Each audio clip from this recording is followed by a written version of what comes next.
Hi everyone, Jai Hind and good morning. Welcome to the platform of StudyIQ IS in English. My name is Bhanwar Singh. I am ex-NDA 115th course and I welcome you onto the platform. And if you're watching this session live, please type in the message and let me know that you're watching this session live. Once again, we are live and we'll be doing the complete the Hindu analysis.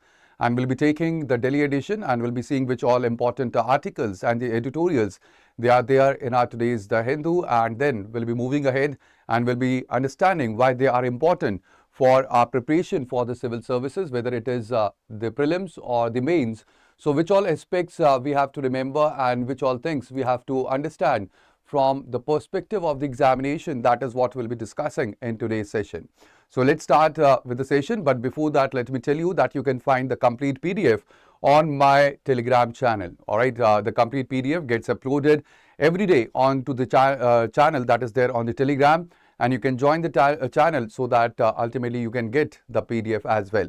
Now, moving towards the first thing that we'll be discussing is about the major themes that we are covering in today's session. And these are the major themes that we'll be covering. We have the first one is the Public Examinations Prevention of Unfair Means Amendment Bill that had been tabled yesterday in the Parliament. So that is the first thing that we'll be discussing. Then we'll be moving ahead towards the freedom of assembly, peace, police conduct standards as well, because there had been a hearing in the Supreme Court about the recent protest and the police brutality as well that was conducted in the recent protest. That is what again that we'll be discussing in today's session. Then we'll be talking about the corporate average fuel efficiency or CAFE 3 norms as well. There is a complete editorial and that is why we'll be discussing this. Then we'll be also talking about US Section 301 forced labor tariffs, where there is the imposition of 10% of the tariff that had been done by the US. All right, there is again editorial column in which you can find the news. Then we have the US-Saudi civil nuclear agreement as well. Then we'll be talking about the leveraging AI for the informal women workers and the workforce protection. Again, this is the editorial that we'll be talking about. Ms. Verma, good morning. All right, then we'll be talking about the industrial re-engineering in the rain shadow zones, and this relates to a very important article that is about Rayalaseema.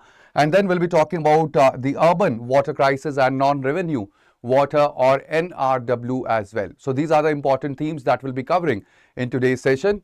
And let's move ahead and let's see what is the quote of the day or quote that is for today. Now this is as per, or this quote I have taken from the the judgment or the hearing that was going on in the Supreme Court related to the freedom of assembly and the police conduct as well, where Chief Justice of India, Justice Surya Kant, he have said that the discipline is the integral of the democratic process. The constitutional right to peaceful protest must be protected, but governance must balance public order, administrative integrity and the social equity as well. So this is again quite important that you can use while you are framing your answers for your mains examination. Now, coming to the word of the day that we have for today in the Hindu, it is corroborate. I hope that this is one of the common word that we use, and I hope that you know the meaning. That is basically to confirm or support something, and its synonym is endorse or verify. And over here the usage is that the finding corroborate earlier research on the climate change. So that is how you can use corroborate as well. Now over here this is quite important because ultimately we have the sale that is there ongoing on the platform of StudyIQ, where this is the Guru Kripa offer. We are getting the 50% off, you are getting the double validity and also the mentorship by the rankers as well.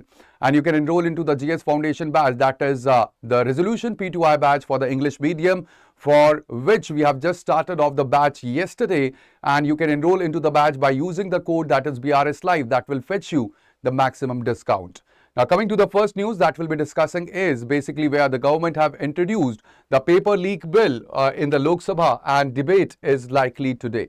Now this is very important because when it comes to the prevention of the unfair means, so there is the bill that had been introduced, and that is the Public Examination Prevention of the Unfair Means Amendment Bill 2026. Now this has been tabled in the Lok Sabha, and over here it is here that it actually proposes the stringent penal provisions, which are there would be up to 10 years of the imprisonment and even the fines up to 50 lakh for the organized paper leakage syndicates, and even this can be up to 10 crore for the organized crimes as well. All right. So this is quite important because at the same time, when it comes to the paper leakage, we have seen that there had been the protest that was organized when it comes to the Jantar Mantar and even nationwide as well.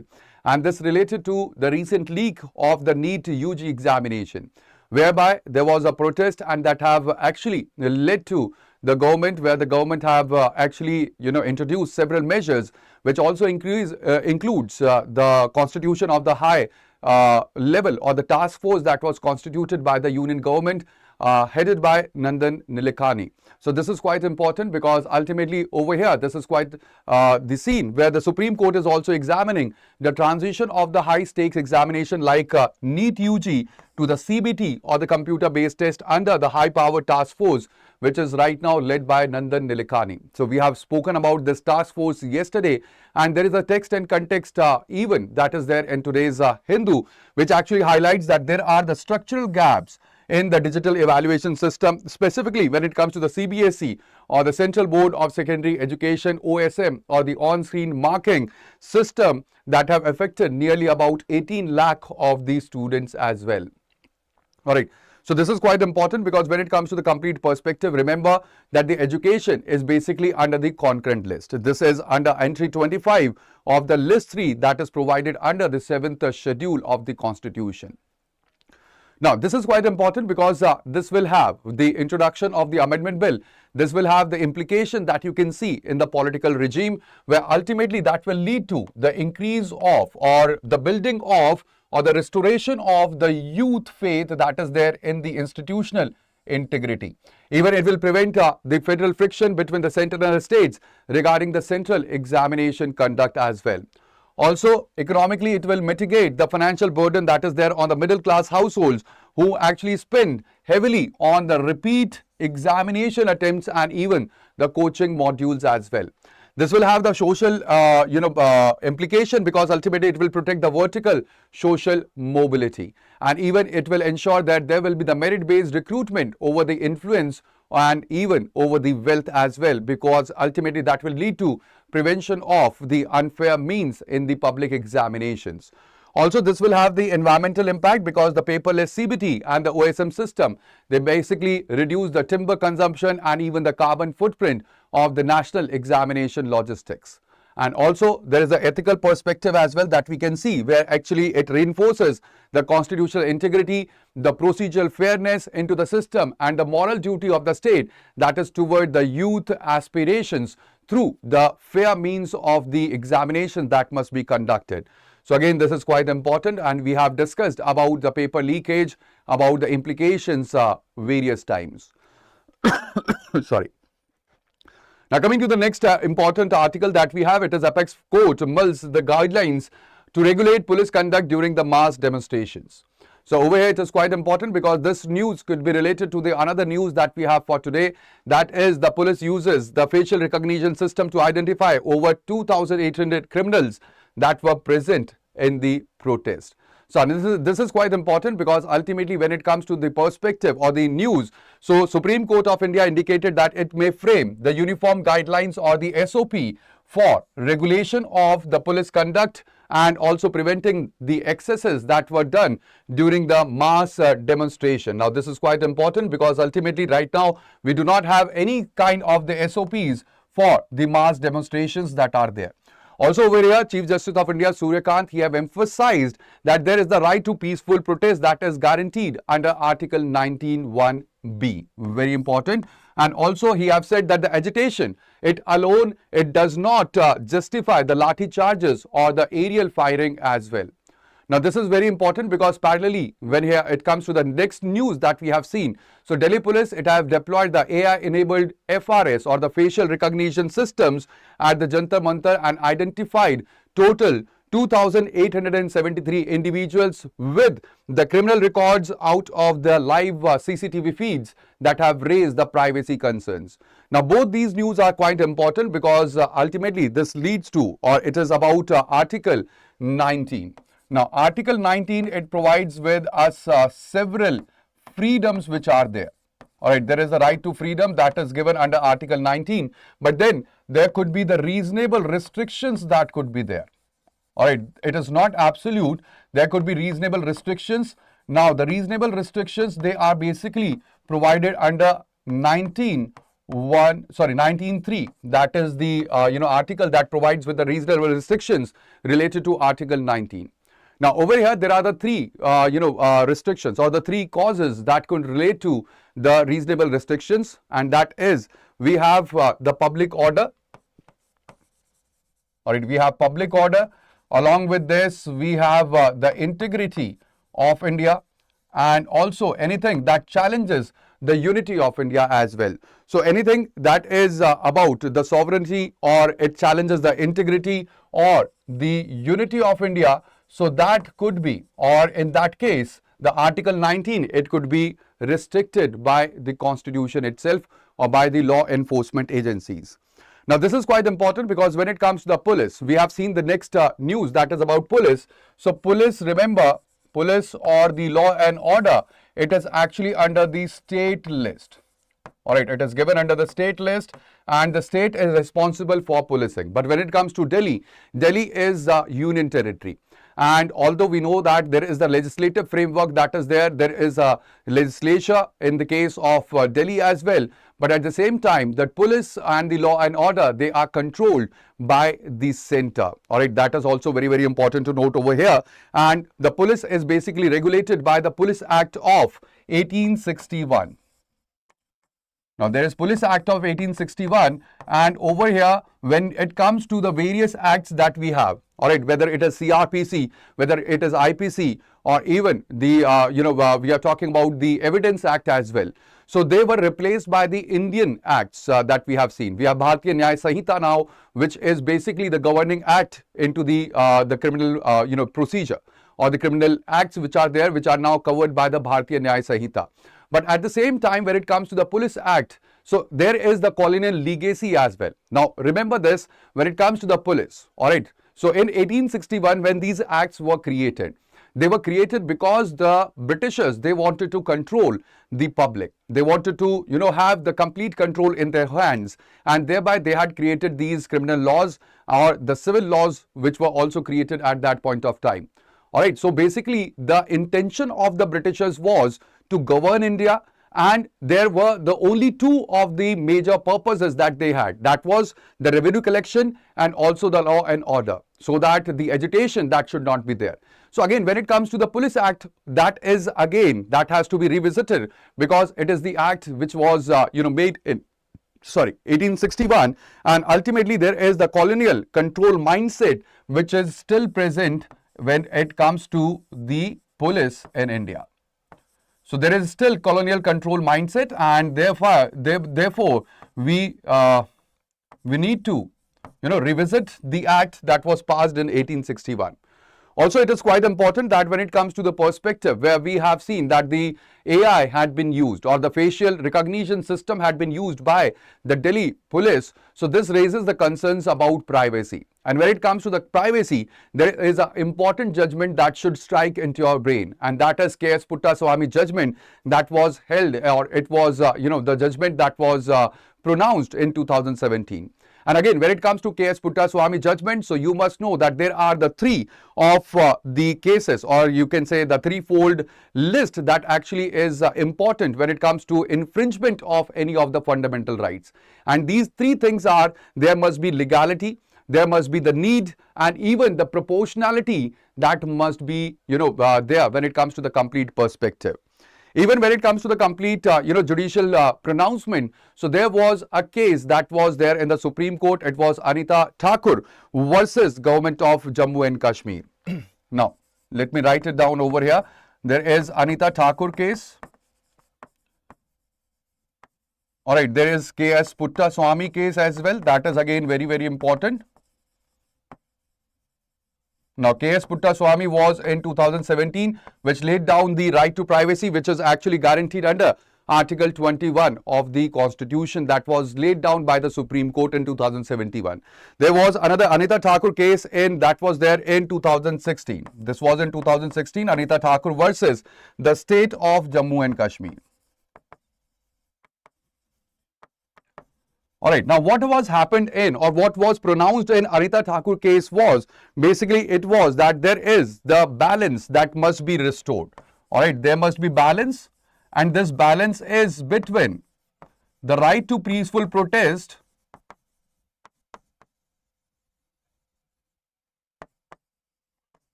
and also the state obligation that is there. Or the state obligation is there, or the law or enforcement obligations are there. So there must be a balance that must be there between the both of them, and that was laid down by the Anita Thakur case that was there. Also, when it comes to the judicial pronouncement, we have the K.S. Puttaswamy case, which gave the right to privacy, Anita Thakur case, which actually laid down the balance which must be strike between the right to peaceful protest and also the law enforcement obligation. And there was also a case or the incident that was there in basically 2012, where it is about the Ramleela Maidan incident. And here the Supreme Court have laid down that when it comes to the right to peaceful protest, or when it comes to the protest that is organized peacefully, so basically that is a cornerstone of the democracy, and that had been laid down by the Supreme Court itself. So again, this is quite important, and you must remember all of these.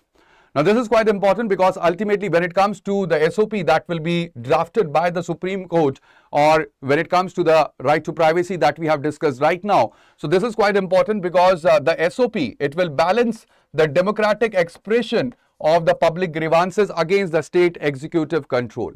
Also, this is quite important because the protests, they can disrupt the urban commerce, and thereby it can have the economic implication as well. There could be, the indiscriminate suppression that will stifle the civic activism and the policy feedback loops as well, because ultimately when it comes to government, so government is basically, giving the policies, or it is drafting the policies, and these agitations, these peaceful protests, they actually provide the feedback to the government where it has to make the changes or the amendments. Also, there is a social implication where the unregulated police action, it disproportionately affects the vulnerable youth and also the marginalized political groups which are there. And then when it comes to the environmental implication, you can see that the non-lethal riot control agents, like for example, we have tear gas or the water cannons, they can cause the localized environmental and the health impacts as well. Now, this is where we see the ethics that actually comes into the role play, because this is about the policing or the ethical policing as compared to the authoritarian overreach. And this is also about the duty of the state to protect the non-violent dissenters that must be there. So again, this is quite important when it comes to the complete news. It has a lot of implication.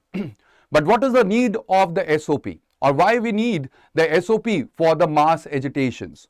So over here, this is quite important because there is no, or there is absence of the updated or the uniform national riot control manuals. And the reliance is on the legacy colonial policing that is basically, the techniques that were actually formulated in 1861 Act that is there for the police. And there is unregulated integration of the mass AI surveillance that we are seeing right now.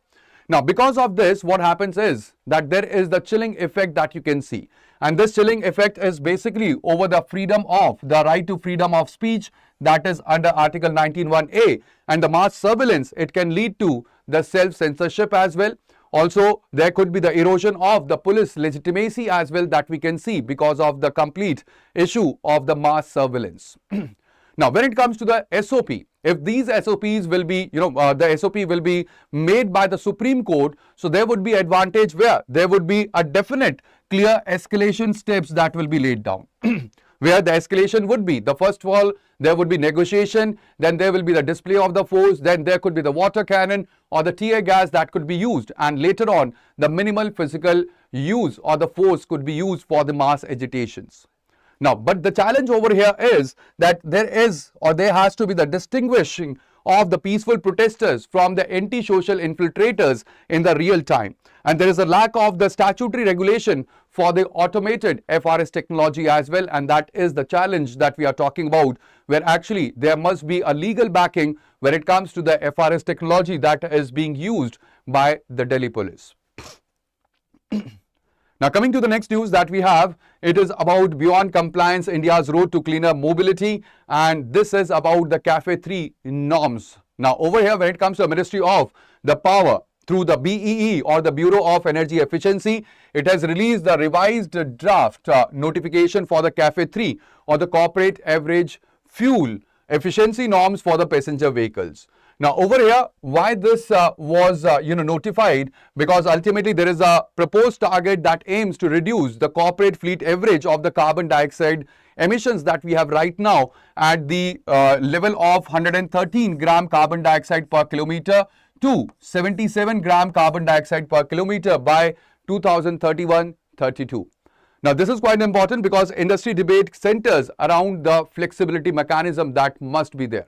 Now this flexibility mechanism that we are talking about is about the carbon neutrality factors, where we have ethanol E20 blending that had been introduced, or the super credits that must be given for the EVs or the hybrids as well, and the credit banking or the trading through the BEE.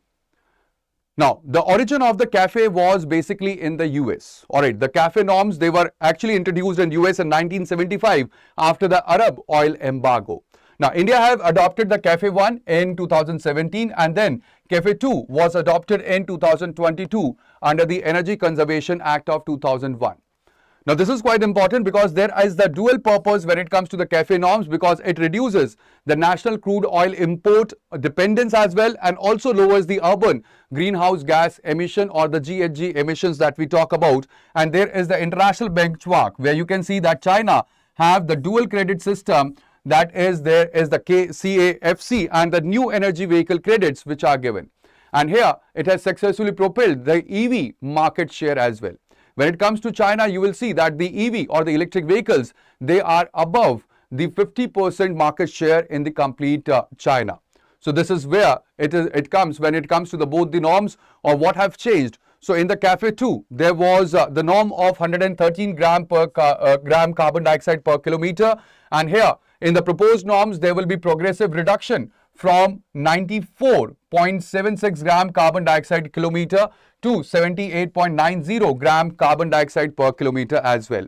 The testing protocol in the CAFE 2 norms is MIDC or the Modified Indian Driving Cycle. But in the CAFE 3 norms, there will be the Worldwide Harmonized Light Vehicles Test Procedure or the WLTP that will be utilized. Then in the assessment frequency, there was the rigid annual review of the CAFE 2 norms. But here, when it comes to the CAFE 3 norms, there would be split 3+2 multi-year block assessment window that will be provided.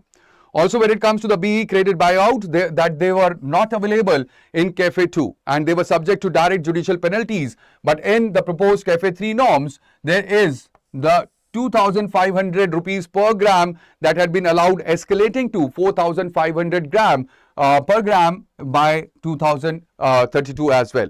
Now, the strong hybrid multiplier was earlier 2.0, but now this had been reduced to 1.6 multiplied by super credit multiplier that will be available in the CAFE 3 norms.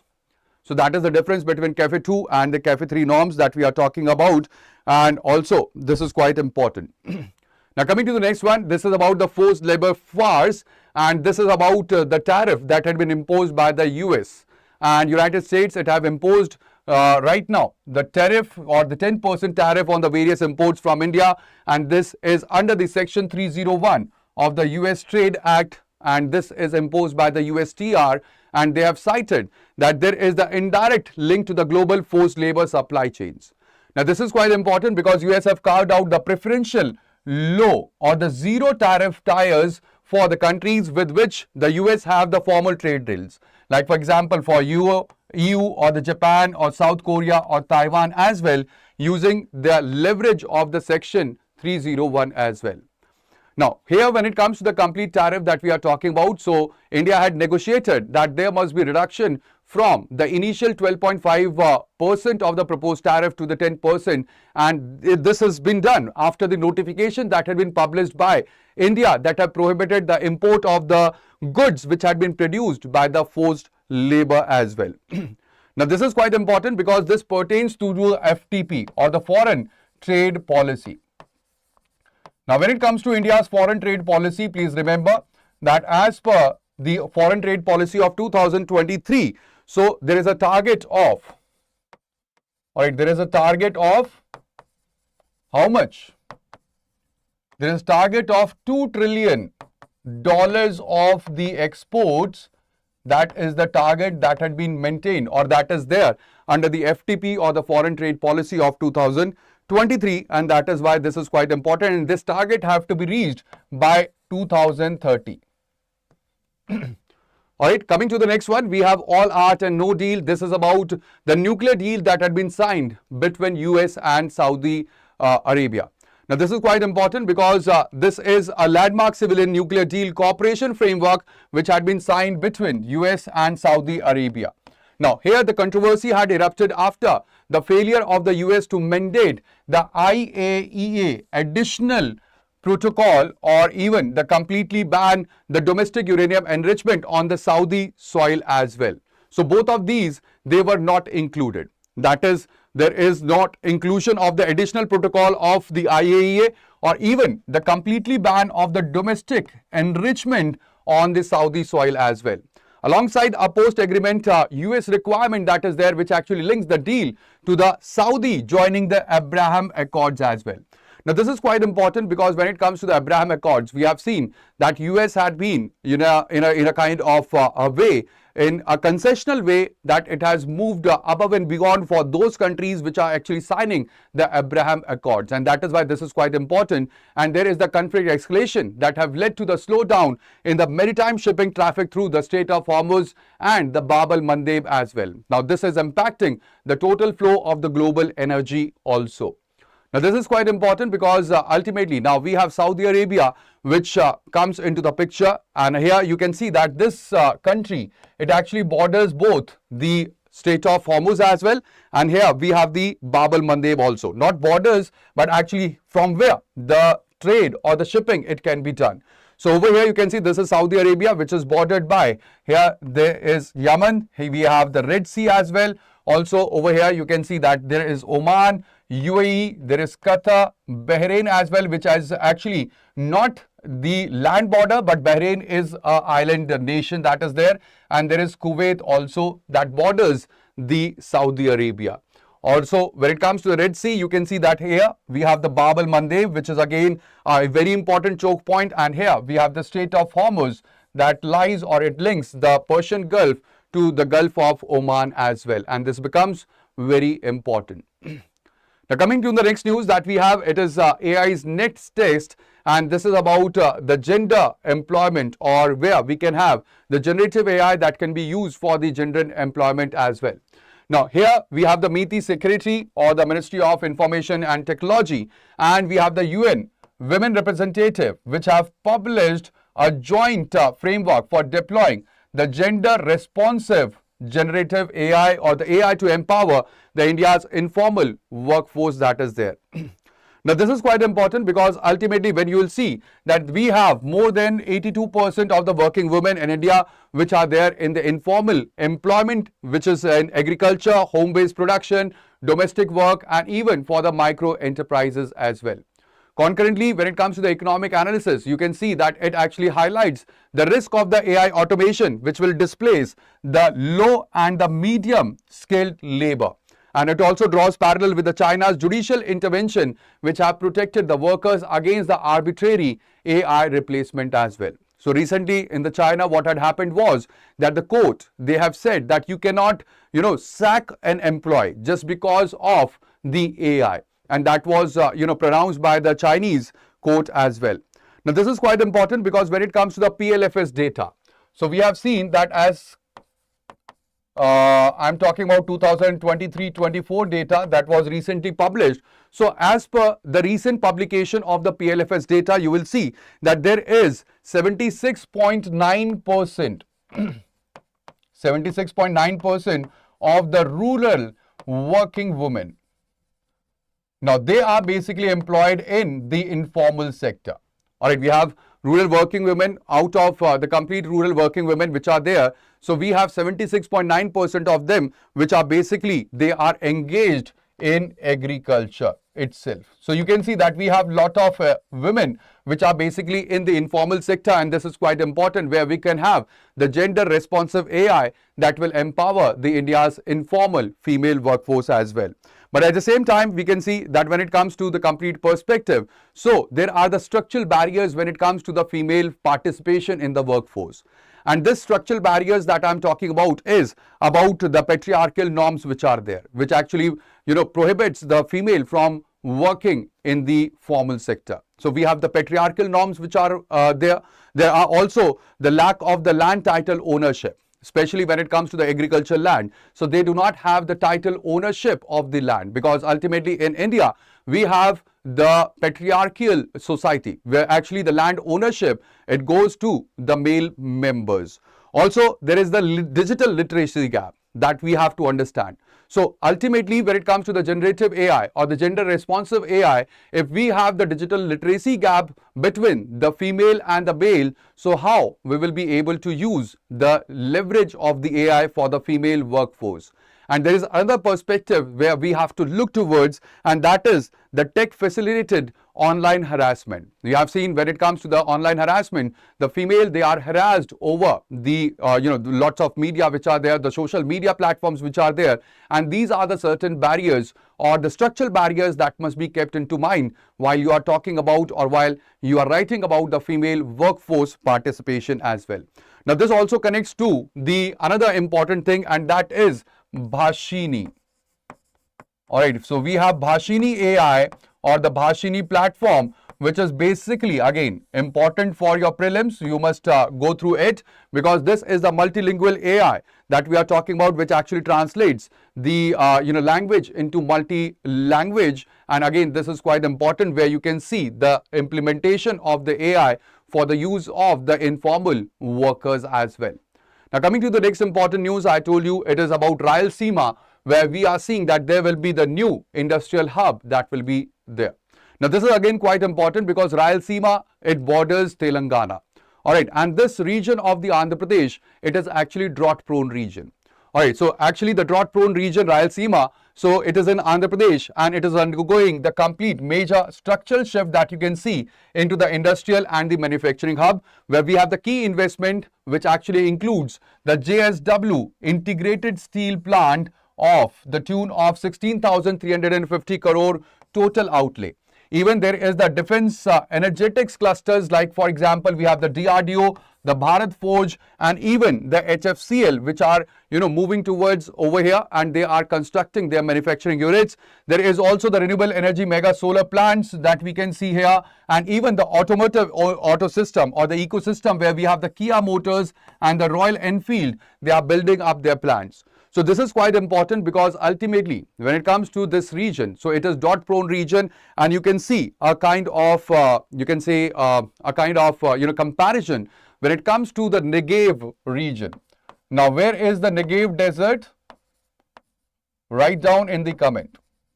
Alright, so Negev desert basically is in Israel. So there is Negev desert that is there. Also, when it comes to the inland China, so you can see that these are the regions which are also the drought prone region, or they are basically the desert region. Alright, they are the desert region, and you can see that these have changed into the manufacturing hubs. We have lots of manufacturing regions, and even there is the agro processing industries which had been, or the agro processing zone in which these regions have, they have changed. So over here you can see that now when it comes to the Rayalaseema region, it can actually duplicate what had happened in the Negev in Israel or in the inland China, where basically it is drought prone, and here we are seeing that there will be the manufacturing and even the other sectors or the other advancements or the industrial setup that is going on right now. But at the same time, it is quite important that when it comes to the complete perspective, that this region is already drought prone. And being drought prone, that means that there is the water scarcity. And ultimately, when it comes to the manufacturing and the other clusters which are opening up over here, so there has to be the proper plan for the water usage as well, because the manufacturing sectors or the manufacturing hubs, they actually requires lot of water that must be there. So over here, this is the region, that is the Rayalaseema region, which is basically a kind of, you can say that this is, or it lies in the rain shadow region. of the Western Ghats. And that is why this region is basically the drought-prone region, along with Telangana as well. Telangana and Rayalaseema, they are the drought-prone regions which are here. And here we are talking about Rayalaseema, which is moving towards the manufacturing and the industrial hub cluster. Now, this is quite important because ultimately the region over here is basically that there is the land availability. So, there is land availability which is there in the arid region, and here when it comes to the Rayalaseema, you'll see that it is very close to the markets as well. It is close to Bengaluru, it is close to Chennai as well. And there are the port cities as well. We have Krishnapatnam and the Chennai, and that is why we have the manufacturing and the industrial hubs which are now moving towards Rayalaseema. Also, there is an implication where it will create a diversified industrial base. We are talking about the automotive, we are talking about defense, even the renewable energy and the food processing as well. So, thereby there is the advantage for the Rayalaseema zone, and that is that it will unlock the non-agricultural land value, because right now when it comes to agriculture, this is a drought-prone region that we are talking about, and also it establishes the localized industrial supply chains as well. But like I said, the concern is about the water, because the industrial water supply in a dry belt region is something that has to be looked upon. And there is the balancing of the groundwater depletion with the heavy industry requirements that must be looked after in the region, so that we can balance the development with the aspirations and even the necessity of the region, which is about the water.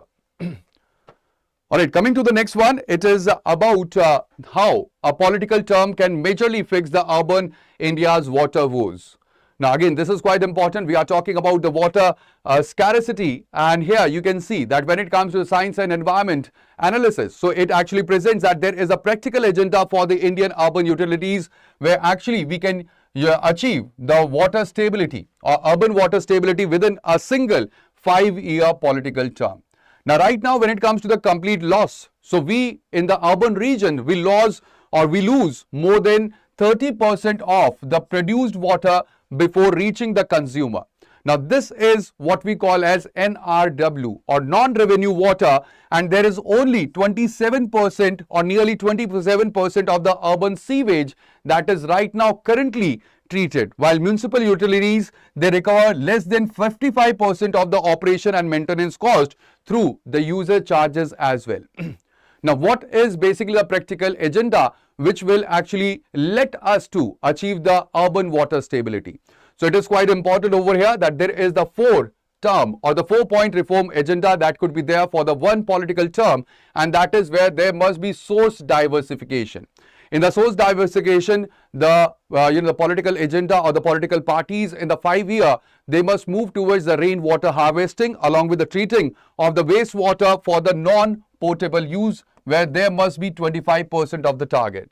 Also, there must be loss management. For the loss management, there must be district metered areas or the DMAs, that is where we should actually see where the water is going or where the water is being consumed. And also there must be bulk metering to reduce the NRW or non-revenue water as well. There should be the equity benchmark, and here it should actually guarantee a minimum volume of the safe water for all the residents regardless of the tenure, and there must be tariff redesign as well, where progressive tariffs must be used with a baseline, lifeline blocks and even the cross subsidies from the high volume consumer as well. Now, why this article is important? Because ultimately this relates to the various schemes that the government is running right now, and that is, I'm talking about Amrut 2.0. Alright, I'm talking about the Swachh Bharat mission as well. And when it comes to Swachh Bharat mission, so I'm talking about Swachh Bharat mission Urban 2.0. Alright, so this relates to this one as well, and it also relates to the Jal Jeevan mission Urban also. So now these 3 of the schemes, they become important for your upcoming prelims. So again, when it comes to the articles, we must understand that why this article is important and how this could relate to our preparation for the civil services, whether it is the prelims or whether it is the mains as well. Now, coming to the next news that we have, it is about the new policy or what is India's policy on urea production. So that is what we are talking about, national investment policy for Urea 2026, which actually is about, setting up of the new, greenfield projects or the greenfield industries or the manufacturing plants and even the brownfield manufacturing plants for the production of the urea in India. And actually this policy, it is where India wants to be self-reliant in the production of the urea, and this has again replaced the policy that was there earlier notified under the 2012 or the 13 as well. Again, very important article that you must go through, that is National Investment Policy for the urea.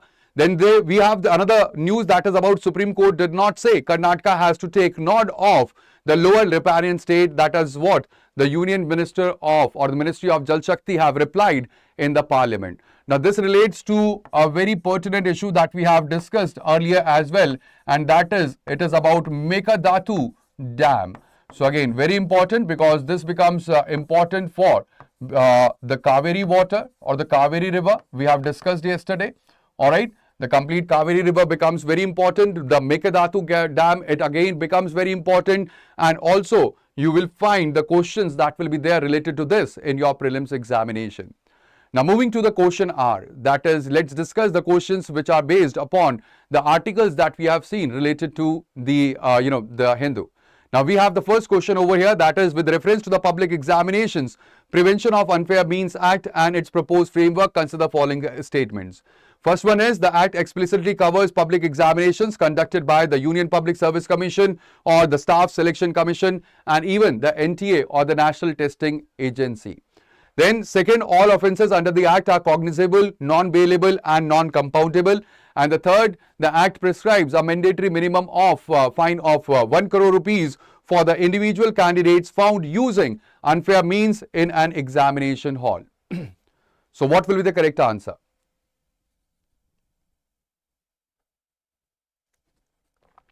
If you are seeing this session later on, please mark your answers in the comment box. Tell me your answers in the comment box as well.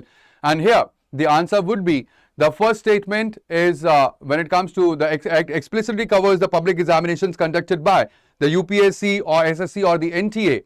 So over here, all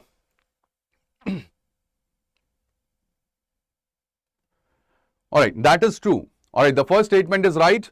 Then we have the second statement as well, which is also true, that all the offences are under the Act which are cognizable, non-bailable and non-compoundable. But third is incorrect. When it comes to the individual candidates which are found using the unfair means, so basically this is governed by the respective examination that is there. All right, this is not being governed by the Act that we are talking about. It is governed by the respective examination in which you actually occur. So if you are using any unfair means or a candidate is using any unfair means, so he may be debarred or he may be, penalized according to the examination rule or the examination that you are sitting in for. So the third is not correct and we have 1 and 2, which is basically right for the first question. Now, the second question that we have is basically consider the following statements regarding CAFE norms in India. And we have CAFE norms in India are framed and notified by the Ministry of Road Transport and Highways under the Vehicles Act of 1988. Or the CAFE norms evaluate the emission performance of the individual vehicle models rather than the overall average sales weighted fleet of manufacturer. Then the super credits under CAFE 3 norms provide extra weightage to zero emission vehicles to encourage automakers to expand their EV portfolios. So what will be the correct answer for this question? Now when it comes to CAFE norms, so CAFE norms are basically not notified by the Ministry of Road Transport, it is by the Ministry of Power. So again, first is incorrect. We have the CAFE norms which actually do not calculate or it actually do not evaluate the emission performance of the individual vehicle. So again, that is also incorrect. And we have the third one, that is only right. And we have the answer, that is B. That will be the correct answer. Now, the next question that we have is, which one of the following describes the Section 301 provision frequently cited in the international trade discourse? So we have already seen that this is where we have the US. We have the provision under the US trade law that authorizes unilateral trade sanctions against the countries perceived to engage in the unfair trade practices. So that is what the Section 301 is all about. Now the next question that we have is, consider the following pairs of the strategic maritime choke points and their connected water bodies. So we have Strait of Hormuz connects Persian Gulf and Gulf of Oman. Bab el-Mandeb connects the Red Sea and the Gulf of Aden, and Mozambique Channel connects the Mediterranean Sea and the Red Sea. So which of, or how many of the pairs above are correctly matched? So over here you can see that when it comes to the first pair, that is Strait of Hormuz. So yes, it connects Persian Gulf with the Gulf of Oman. That is right. Alright, Bab el-Mandeb as well. It connects the Red Sea to the Gulf of Aden. That is also true. But when it comes to the Red Sea and the Mediterranean Sea, so it is the Suez Canal which actually connects them. It is the Suez Canal, and that is why third is incorrect. And we have B, that is only 2 pairs is the right answer. Now coming to the next question that we have with reference to the right to peaceful assembly under the Constitution, consider the following. The right to assemble peacefully without arms is guaranteed under Article 19(1)(b). Second, the state can impose reasonable restrictions on this right on the grounds of sovereignty and integrity of India and the public order. The right to assemble peacefully includes the constitutional right to strike for the government employees as well. So what will be the right answer here? For this one, when it comes to the right to assemble peacefully, that is also provided. Yes, it is under Article 19(1)(b). The second one is also true, but when it comes to the right to strike, so that is basically not there. So we have A, that is 1 and 2 only. That will be the correct answer. Now, the term district metered areas or DMAs is frequently seen or discussed in the context of first, allocating spectral band of telecom. No. Zoning urban water supply distribution networks to reduce the NRW or the non-revenue water. That's true. Alright, so it is about the zoning of the water supply distribution, or seeing how much water it goes into the urban areas or which particular areas. Now, next question is, consider the following statements regarding IAEA additional protocol. The first one is, additional protocol is mandatory for all signatories of the Treaty on the Non-Proliferation of the Nuclear Weapons, or the NPT. Second, it grants IAEA inspectors expanded rights of access to information and unannounced visits to undeclared sites. Then India has signed and ratified an India-specific additional protocol with the IAEA. So out of this, we have just seen that when it comes to US and Saudi, so the major problem is, or the major criticism that had been said about the nuclear deal or the nuclear agreement that had been signed between them, is that the additional protocol was basically not signed between them. So that is why the first one is incorrect, but second and third are true, and thereby the answer is B, that is 2 and 3 only. Now coming to the next question that we have, consider the following statements regarding regional industrial geography in India. We have the rain shadow region of the Western Ghats receive abundant rainfall from the southwest monsoon. Then the presence of the dry non-agricultural land combined with the proximity to major port cities makes rain shadow belts suitable for heavy industrial and the solar infrastructure. So which of the statement given above are correct? So ultimately, when it comes to the geography, we know when it comes to the rain shadow region, they do not receive the abundant supply or the abundant rainfall, and thereby the first statement is incorrect. We have the second, that is true, and that is the answer will be B, that is 2 only. And now over here we have the questions that you can practice for your mains. The first question is, critically examine how the National Investment Policy for Urea NIPU 2026 addresses India's agricultural import vulnerabilities, discuss the potential environmental impacts of urea over the subsidization on soil health. The second one is, evaluate the effectiveness of paragraph 4 of the 10th schedule in balancing legislative stability with the political accountability. How do deemed mergers impact the integrity of representative democracy? And then we have discussed how artificial intelligence can be designed to support the economic inclusion of India's informal sector or the informal female workforce. What regulatory safeguards are needed to protect women from digital harassment and the cyber violence as well. So these are the questions that you can practice for your mains examination. Now once again, let me tell you that we have the Guru Kripa offer, where we are actually providing you with 50% off along with double validity, and also you will get the mentorship from or by the rankers as well. Now we have the GS Foundation batch, that is Resolution P2I batch. We have just launched yesterday. The batch have begun yesterday, and you can enroll into the batch, the Resolution P2I batch, where these batches are basically based upon the SMART model, where you get the structured classes, mentorship, even the assessment, revision and the test series as well. And you can use the code BRS Live that will actually fetch you the maximum discount onto the platform of StudyIQ for any of the course that you are subscribing. So that would be all in today's session. Thank you very much guys for joining me over here on the platform of StudyIQ. I will see you tomorrow again. Alright, I'll see you tomorrow again at the same time at 9:30 a.m. and we'll be doing the complete analysis of the important articles that will be there in tomorrow's The Hindu. So that would be all, but do not forget to like the session, to share the session with your friends and even subscribe if you have not subscribed to our platform so that you do not miss any of the future updates in the future. So that would be all. Thank you. Bye-bye. Take care and Jai Hind. Thank you, Ms. Verma and others who have joined me on the platform of StudyIQ. Thank you. Bye-bye.